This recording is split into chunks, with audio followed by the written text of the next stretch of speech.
to call on the NSAS protesters to stop the unwarranted violation of the rights of other Nigerian citizens and entrenchment of criminal activities in the country. Gentlemen of the press, we are pleased to welcome you to this press conference, which is called to address issues arising from NSAS protest. You will recall that when the incidents of police brutality first became topical and Nigerians decided to protest against it all of us joined without hesitation. At the start of this protest, everyone was focused on issues while highlighting the need to call operatives of the Special Anti-Robbery Squad unit to order with the demand that the unit must be scrapped. It was reassuring that the federal government and the Inspector General of Police were responsive by immediately scrapping SARS. Further agitation from protesters saw to it that the government agreed to a 5-point demand from protesters.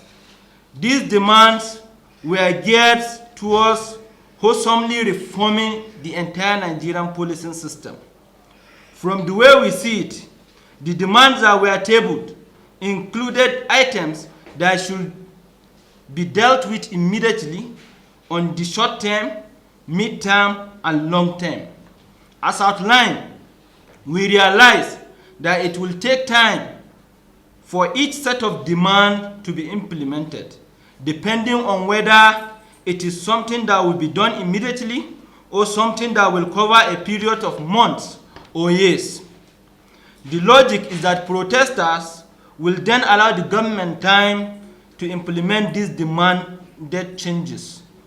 This perhaps informed the decision of some people to drop out of the protest because they want the government to have time to respond to the things that they have asked for. This does not in any way negate the rights of those who decided that they will continue to protest. In fact, we seem that they now move beyond the demand for police reform to include other things.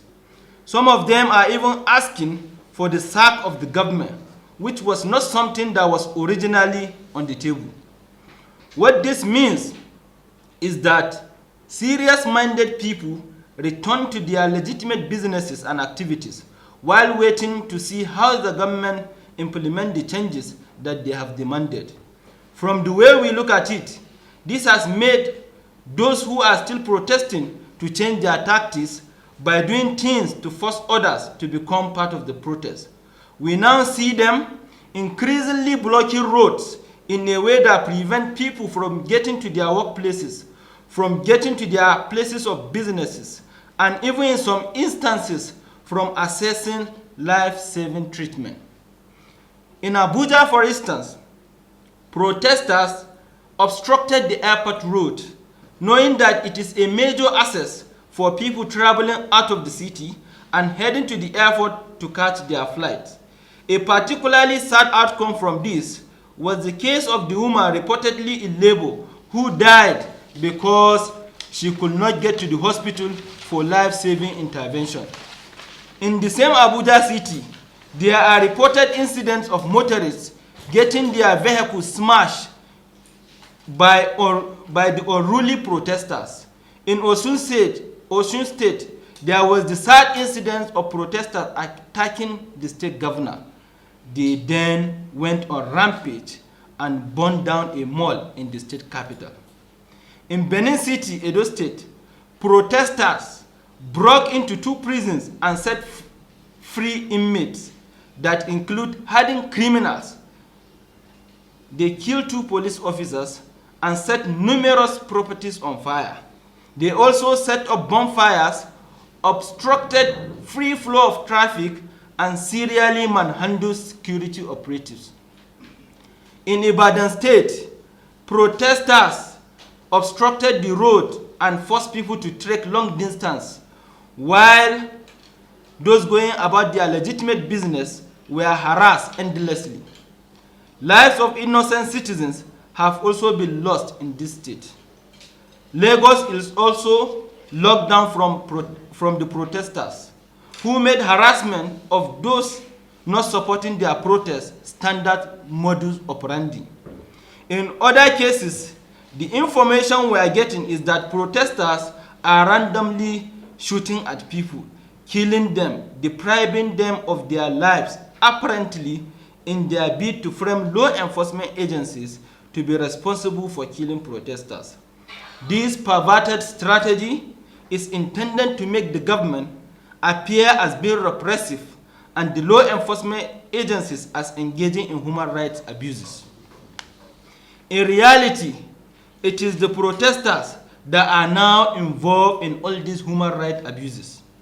They are the ones who obstruct people from having free access to move around. They are the ones who prevent people from seeking their daily livelihood. They are the ones beating people up. They are the ones destroying people's properties. And they are the ones depriving people of their means of livelihood. Where are the ones hacking into people's digital accounts and publishing private information of public office holders and government employees, thereby depriving people of their right to privacy. With the coalition of civil society groups numbering over 100 are therefore saying that NSAS protesters must stop the growing cases of human rights abuses that are being recorded at their protests. We cannot be campaigning against right abuses and then become guilty of things that we are against. We like to conclude this briefing by stating that we are calling on leaders of all thought all over the world to prevail on NSAS protesters to respect the rights of other Nigerian citizens. We further demand that they prevail on the government to change its approach of allowing some people run riot simply because they are hiding under the identity of youth to protest. The government must step in to bring in law and order and also restore sanity to the protests, while the protesters continue to interfere with the ordinary citizen and stopping people from going about their legitimate businesses.